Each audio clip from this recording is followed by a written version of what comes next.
आचार्य जी, नाम के बारे में समझाइए। क्योंकि कबीर साहब बोलते हैं सदगुरु नाम ठिकाना है, और कोई बोलते हैं कि सोहम यही नाम है, और कोई बोलते हैं सुनने वाला जो नाद है वही नाम है। तो इसकी कृपा करें कि नाम का महत्व और नाम क्या चीज़ है। विचारों में, भावनाओं में नाम ही नाम छाए रहते हैं। और ये जितने नाम हमारे मन पर छाए रहते हैं, सब किसी सांसारिक लौकिक विषय की ओर, वस्तु की ओर ही संकेत करते हैं, है ना। कोई नाम हो नहीं सकता आपके चित्त में जिसके समकक्ष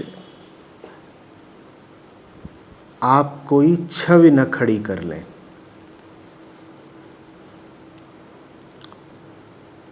कोई नाम हो नहीं सकता आपके चित्त में जिसके विषय में आप कोई कल्पना कहानी न बता दें।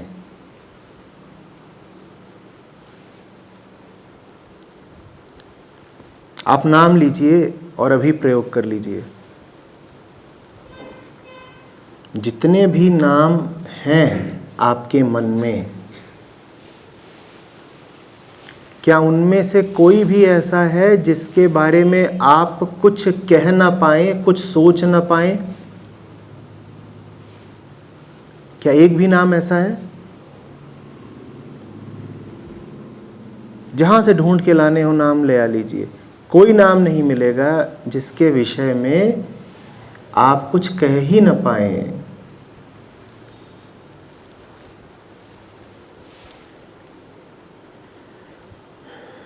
जिसके साथ कोई छवि न जुड़ी हो। और ये सब नाम ही बोझ है मन का। ये सब नाम ही बोझ है मन का। इन्हीं नामों से बोझ आक्रांत है, इन्हीं के तले पिसा जा रहा है।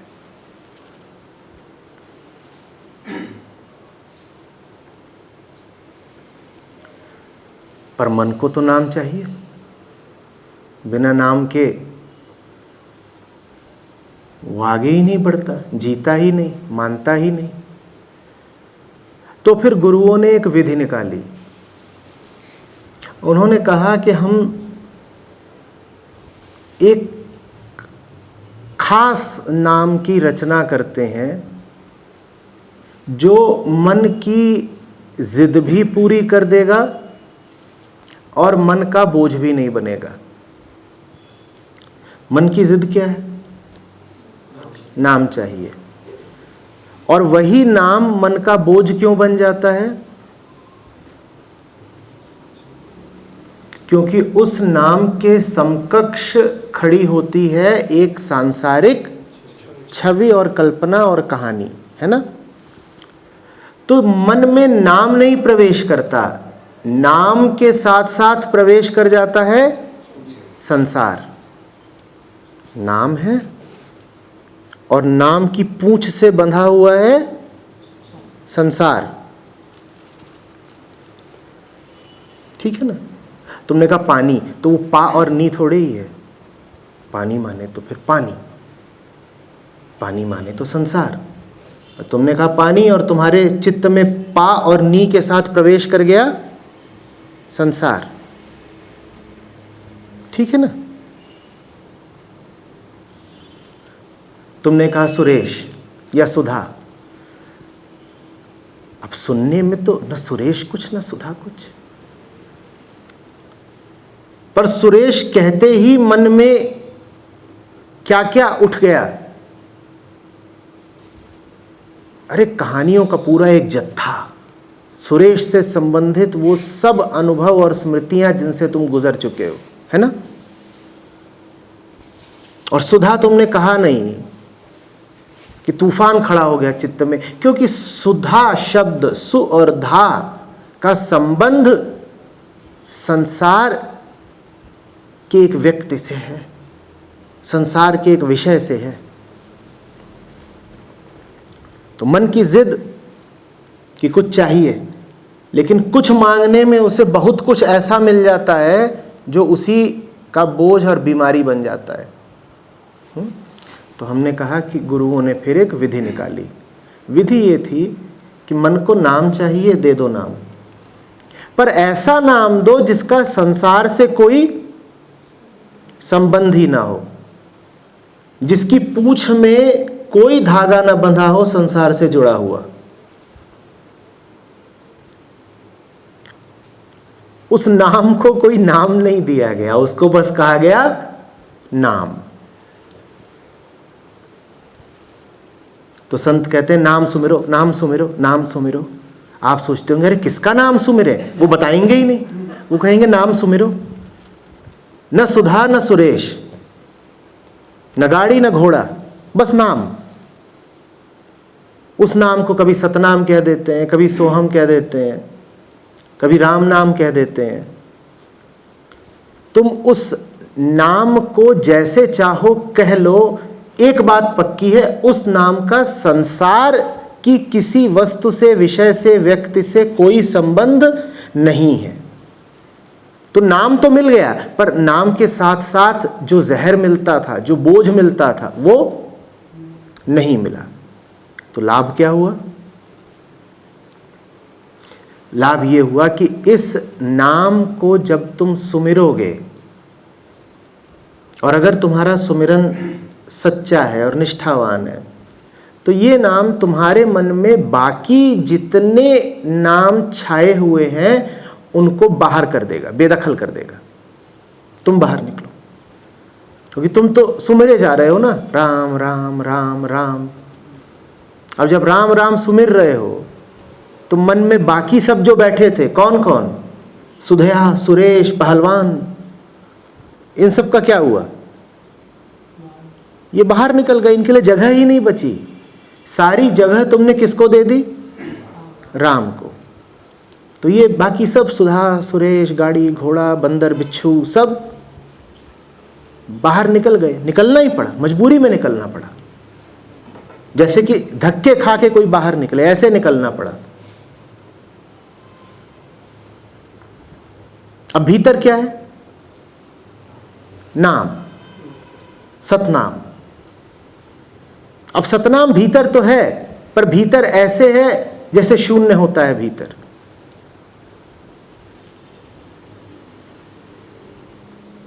भीतर वो है भी, पर भीतर बोझ भी नहीं खड़ा कर रहा। उसने तुमको भर भी दिया है और तुम्हें पूरी तरह खाली भी छोड़ दिया है। आनंद, और क्या चाहिए?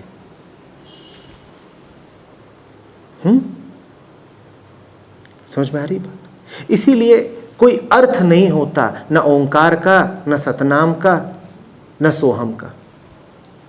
इशारा बस है सोहम, वह मैं हूं।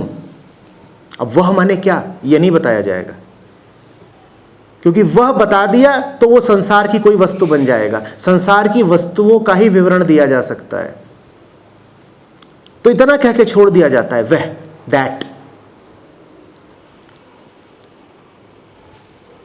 वह को अगर बहुत समझाया बुझाया गया तो वह भी बन जाएगा सुधा, सुरेश, गधा, घोड़ा, कुछ। फिर तो गड़बड़ हो गई ना।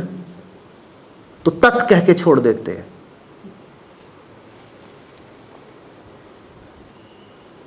समझ में आ रही बात? ये नाम की विधि है। हमसे कहा गया है कि बिना नाम के तो मानोगे नहीं। इतने संयमी, इतने अनुशासित तो हो नहीं कि कह दिया जाए कि कुछ मत पकड़ो और तुम कहो ठीक, हम कुछ नहीं पकड़ेंगे। इतने मर्यादित तो हो नहीं।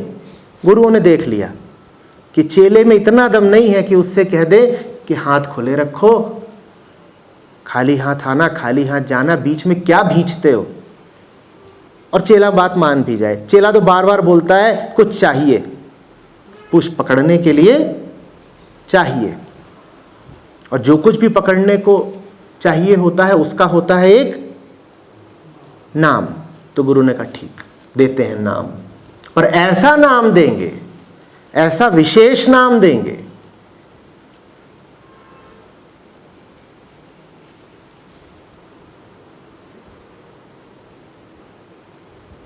कि सांप भी मर जाए लाठी भी न टूटे। तुम्हारी जिद भी रख लेंगे, तुम्हारा हठ भी मान लेंगे और तुम्हें हानि भी नहीं होने देंगे। तो राम भजो राम भजो राम भजो भाई। अब राम माने क्या? राम माने सत्य, राम माने आत्मा। उसका न चिंतन हो सकता है, न कथन हो सकता है। भजते रहो, निर्गुण के गुण गाते रहो, आनंद बहुत है। राम बोलते हैं तो हमें एक चित्र आ जाता है, कोई भगवान का ऐसा चित्र आता है, तो वो भी तो संसार का ही एक रिफ्लेक्शन है, तो फिर हमें उसमें क्यों आनंद आता है? क्योंकि जो चित्र भी तुम्हारी आंखों के सामने आता है उसने भी ऐसे गुण दर्शाए जो संसार के नहीं हैं। देखो, सबसे अच्छा तो ये हो कि जब तुम राम कहो तो तुम्हारी आंखों में दशरथ पुत्र राम का चित्र ना आए। संत जब राम भजते हैं तो वो अयोध्यापति राम को नहीं भज रहे, वो परम ब्रह्म राम को भज रहे हैं, वो निर्गुण निराकार राम को भज रहे हैं। पर सगुणी भक्ति भी होती है।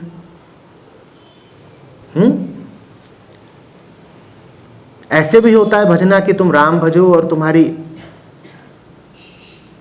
आंखों के सामने धनुर्धारी दशरथ पुत्र राम का ही चित्र आ जाए, वो भी होता है। तो वहां याद रखो कि जिसका चित्र तुम्हारी आंखों के सामने आ रहा है उसका जीवन वृत्त बड़ा अलौकिक है। अलौकिक समझते हो? लोक से आगे का। तो वहां भी कुछ ऐसा हो रहा है जो संसार का नहीं है। संसार के कितने बेटे हैं जो बाप के कहने पर हाथ आई सत्ता त्याग देंगे? कुछ ऐसा हुआ ना जो दुनिया का नहीं है, दुनिया से आगे की ही बात है ये।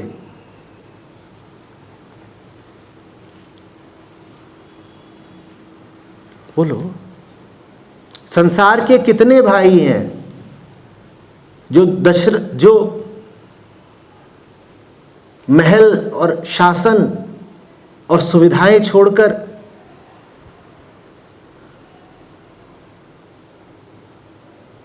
और नवब्याहता पत्नी छोड़कर बड़े भाई के साथ जंगल चले जाएंगे?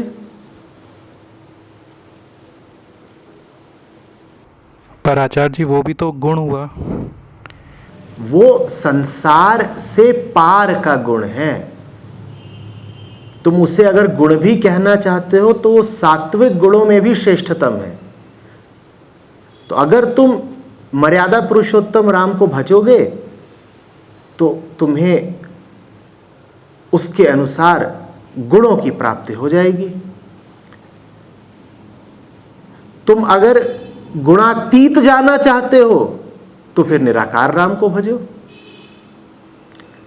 जो साकार राम को भजेंगे उन्हें गुणों में श्रेष्ठतम गुण उपलब्ध हो जाएंगे। और जो कहें कि हमें श्रेष्ठतम गुण भी नहीं चाहिए, हमें सतोगुण में भी नहीं फंसना है, हमें तो गुणातीत ही जाना है, सब गुणों के पार जाना है, त्रिगुणात्मक प्रकृति के ही पार चले जाना है, उन्हें फिर राम की साकार छवि को नहीं भजना चाहिए, उन्हें फिर भजना चाहिए निराकार राम को। आचार्य जी, ओम निराकार में आएगा या साकार में आएगा? साकार से निराकार का। तो ओम बोलते हुए सिर्फ एक शब्द आता है, अब उसमें कोई गुण नहीं दिखता, लेकिन मन शांत हो जाता है। तो पुल है ना वो, अशांति से शांति की ओर जाने का। नहीं समझ में आया। अर्थ अपने आप में कुछ रखता नहीं वो शब्द। अ है, उ है, म है। अ है, उ है और म है। अ आरंभ है, उ निर्मित्य है, म विलय है। अ वो जगह है जहां तुम खड़े हो, म वो है जिससे तुम्हें गुजरना है, मिट जाना है। तो ओम मन को बार बार याद दिलाता है विलय का, विसर्जन का। देखा है म की ध्वनि कैसे खिंचती हुई चली जाती है? वो खिंचना मिटना है। बढ़ते जा रहे हो और मिटते जा रहे हो। म बढ़ता जाता है और मिटता जाता है, और अंत में मौन। अ से शुरुआत होती है, म से मृत्यु है, मौन है। बढ़ता है आगे, बढ़ता है आगे, क्षीण पड़ता जाता है, दुबला होता जाता है। झीनी सी अंत में गूंज बचती है, और उसके बाद वो गूंज भी नहीं, सब गया।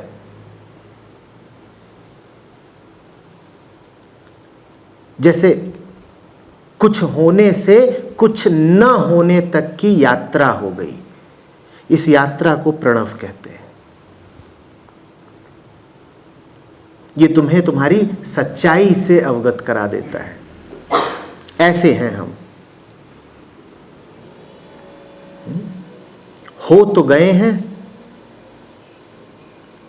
अ से आकार तो पा लिया है, पर इस पर टिक नहीं सकते। नियत हमारी यही है कि हम मिल जाएं, लीन हो जाएं, मौन हो जाएं। ओम एक विशिष्ट शब्द है जो शब्द को मौन से जोड़ देता है। तो मैंने कहा पुल है। तो आचार्य जी, ये राम से बेहतर नहीं है? जिसको जो रुच जाए उसके लिए वही बेहतर है। जिसको जो रुच गया उसके लिए वही बेहतर है। तुम्हारे काम का होना चाहिए बस।